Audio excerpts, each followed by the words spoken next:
Now turns to Part 4. Part 4. You will hear an introductory lecture about vegetarianism being given by a nutritionist.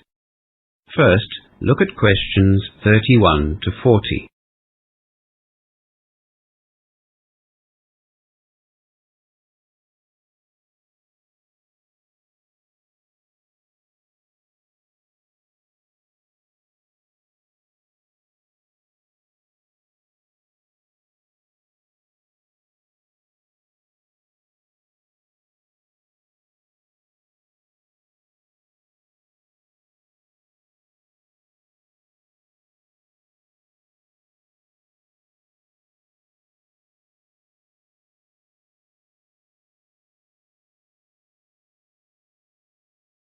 Now listen to the lecture and answer questions 31 to 40.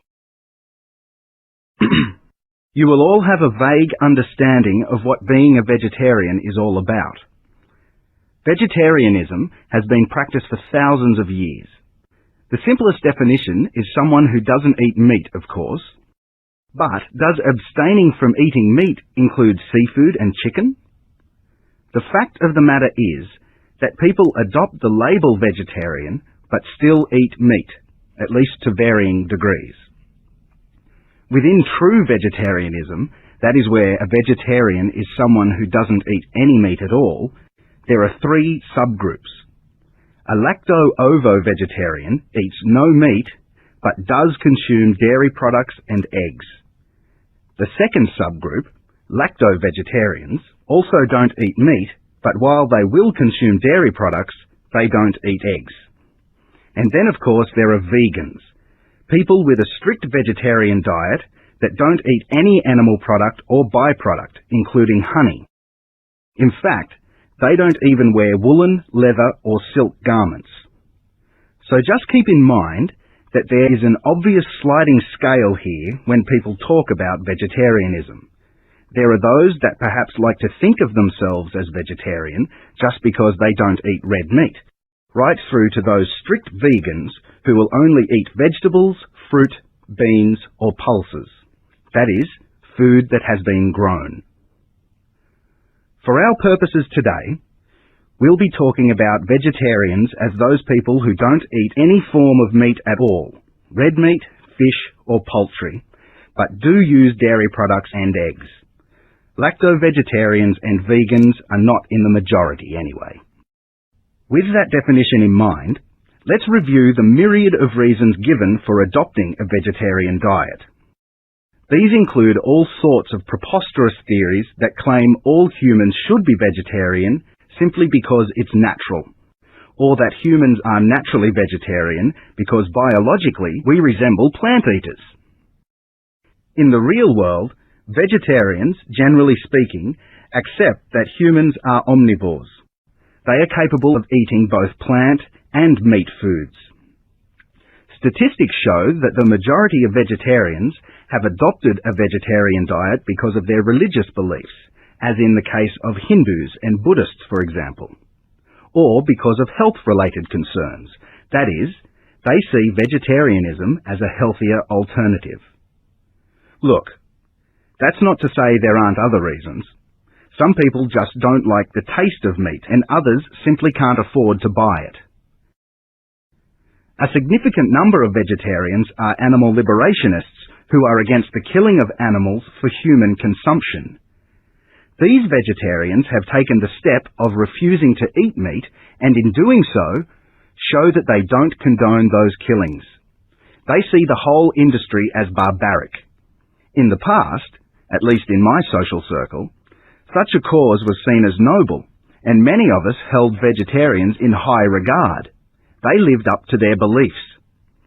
In more recent times, as we see the disastrous impact of introduced hooved animals on lands and the amount of resources used to feed stock at the expense of using arable land for crops, their noble cause has been ecologically justified as well.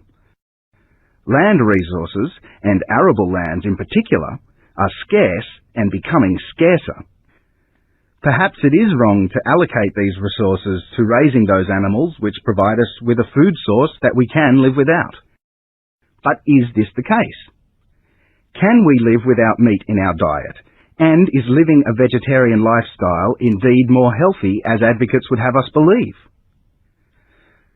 Vegetarians claim that a well-balanced vegetarian diet will supply all the essential nutrients we need to be healthy. In Western societies, as late as 20 or 30 years ago, there were many myths about vegetarianism. Those switching to vegetarianism would be warned about serious vitamin deficiencies. Statistically, though, the vegetarians are supported in their claim that vegetarians are healthier than meat eaters. The incidence of heart disease and cancer, for example, are significantly lower in non-meat eaters. In fact, it's claimed that the risks from certain cancers are reduced by up to 40% in a vegetarian diet. And let's face it, in modern Western society, with our concerns regarding obesity, you don't see too many overweight vegetarians, do you? Vegetarians consume less fat and protein than we do, and the fat that they do consume is in the main unsaturated, which is what has been recently labelled good fat. On the other hand, animal fats tend to be saturated, and an increased intake of saturated fats can lead to high cholesterol. Respiratory problems too seem less common in vegetarians, but this is also the case with meat eaters who include a lot of fruit and vegetables in their diet. The UK Vegetarian Society's website quotes medical research has shown that on average, a lifelong vegetarian visits hospital 22% less than a meat eater. The fact that the number of practicing vegetarians has almost doubled in the last 15 years speaks volumes about the way our concerns for healthy living have changed. The reasons given for this increase have been, according to a recent survey, 94% due to the perceived health benefits associated with a vegetarian lifestyle. Doctors and nutritionists and responsible groups like the Vegetarian Society are rightly concerned that those adopting the vegetarian diet do so in an informed way. There are health benefits to be gained by turning vegetarian, but there are also guidelines that need to be followed. Vitamin B12, for instance, and recommended amounts of iron are not easily found in a vegetarian diet, and yet they are vital for healthy living. So, where can such vitamin and mineral replacements be found in the vegetarian diet? Well, for the average vegetarian, good sources of iron are spinach, prune juice, or dried fruit. Vegetarians are advised to eat these foods with fruit juices, which will increase the amount of iron absorbed. B12, on the other hand, is not as readily available, because it is only found, to all intents and purposes, in meat, fish, and dairy products. This vitamin is one which vegetarians find difficult to replace. However, as I said, low amounts of B12 can be found in dairy products as well as soy products or seaweed. For the stricter lacto-vegetarian and vegan, B12 can be obtained from foods that have been fortified with the vitamin. Vegetable margarines, some soy products, and breakfast cereals are the most common sources. The key to a healthy vegetarian diet is the same as any other diet. Eat a wide variety of foods including grains, fruit and vegetables, beans, pulses and nuts. Vitamins and minerals must be included in the vegetarian diet, just as they have to be included in a non-vegetarian diet. You can argue all you like about vegetarians being healthier, but I'd suggest that you consider a well-balanced diet first and foremost. Whether or not you include meat is up to you.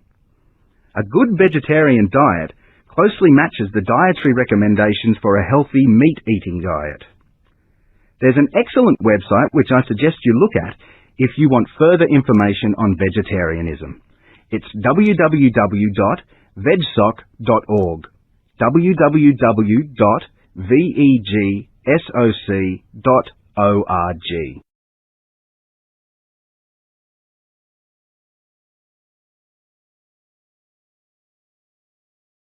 You now have half a minute to check your answers.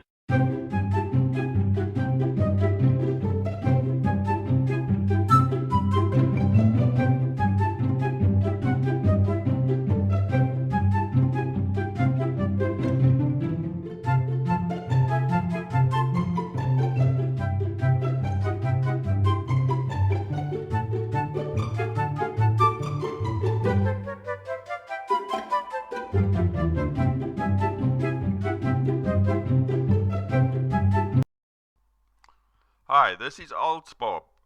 I would very much appreciate it if you could like, subscribe and share this video, as this will enable me to help more IELTS students reach their IELTS goals. Very much appreciated. Thank you.